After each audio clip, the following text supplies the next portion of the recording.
نحمده ونصلي على رسوله الكريم اما بعد فاعوذ بالله من الشيطان الرجيم بسم الله الرحمن الرحیم.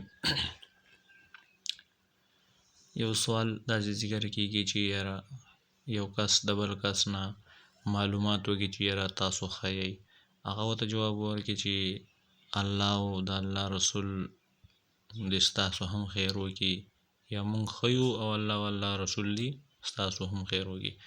نو یاره دا جمله ویل دا صحیح دي که صحیح نه دي؟ نو الجواب د هغوی نه داسې ورکړی شوی دی چې یہ جملہ موہوم شرک ہے، لہٰذا نہیں کہنا چاہیے کیونکہ خیر پر علی الاطلاق قادر اللہ رب العزت ہے.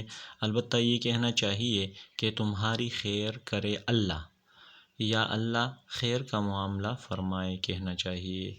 دا چې کوم دی نو ویل پکار دی پیغمبر دا چې کوم دی دا پکې نه دي یادول پکار، او دا په دې خبره کې نه دي راوستل پکار، ځکه چې دا د شرک ته نږدې خبره ده. بل سوال داسې ذکر کېږي د بعضې خلکو عقیده داسې دي چې هغه داسې سوالونه کوي یا داسې خبرې کوي. زموږ خپل هم دې کلي کې مخکې داسې اوس الله پاک هغه لږ ختم کړی دی. سوال داسې دی چې ماہ ذی قعدہ کو خالی ماہ کہنا کہا جاتا ہے، خالی ماہ کہا جاتا ہے، اور اس کو منحوس سمجھ کر لوگ شرک رشتہ او نکاح دا چې کوم دی په هغې کې نه کوي، رشته او نکاح به دغه میاشت کې نه کوي. نو جواب د هغې نه دا دی چې ماہ یعنی دا میاشت د ذی قعدې دا ډیره د مبارکه میاشت ده. یہ اشهر حرم یعنی اشهر حرم هغې کې چې کوم دی نو دا الله پاک داخله کړې ده، په هغې کې چې کوم دی شمارلې ده. اشهر حرم هغه چې کوم دی نو 4 میاشتې دي په 12 میاشتو کې. نو حرمت اور عدل کا ایک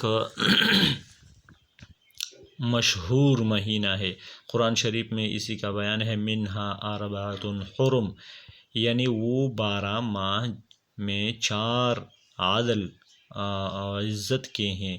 سورہ توبہ میں نیز یہ مہینہ اشہر حج کے مہینوں میں شامل ہے. اللہ تعالیٰ فرماتے ہیں الحج اشہر معلومات، یعنی حج کے مقرر مہینے ہیں. سورہ بقرہ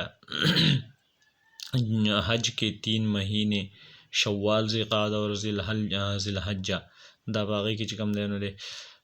حدیث شریف میں ہے حضرت انس رضی اللہ تعالیٰ عنہ فرماتے ہیں کہ انا حضرت صلی اللہ علیہ وسلم نے 4 عمرے کیے اور وہ ذی قعدہ میں کیے. سو اس عمرے جو حج کے ساتھ کیا تھا. مشکات شریف کی دا حدیث چکم دین ذکر کړی شوی دی. مطلب دا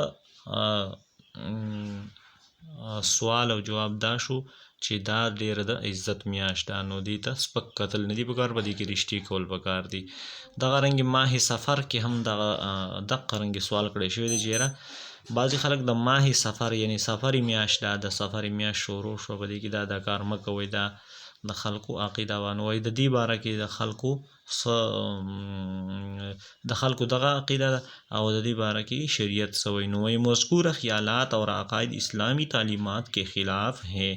زمانۂ جاہلیت میں لوگ اس کو حرام منحوس سمجھتے تھے، اور نبی کریم صلی اللہ علیہ وسلم نے ان خیالات کی سخت الفاظ میں تردید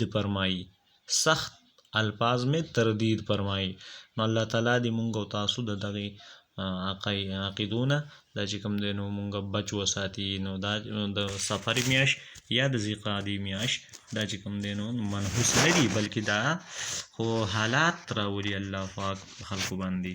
نو هغه حالات چې کوم دی نو کله په څه په ورځو کې راشي، کله د څه په ورځو کې راشي، نو دې وجو نه خلک چې کوم دی نو بیا هغه ورځو ته نحوست چې کوم دی نو هغه وایي. الله تعالیٰ دې مونږ داسې عملونه وساتي. آخر دعوانا الحمدلله رب العالمین.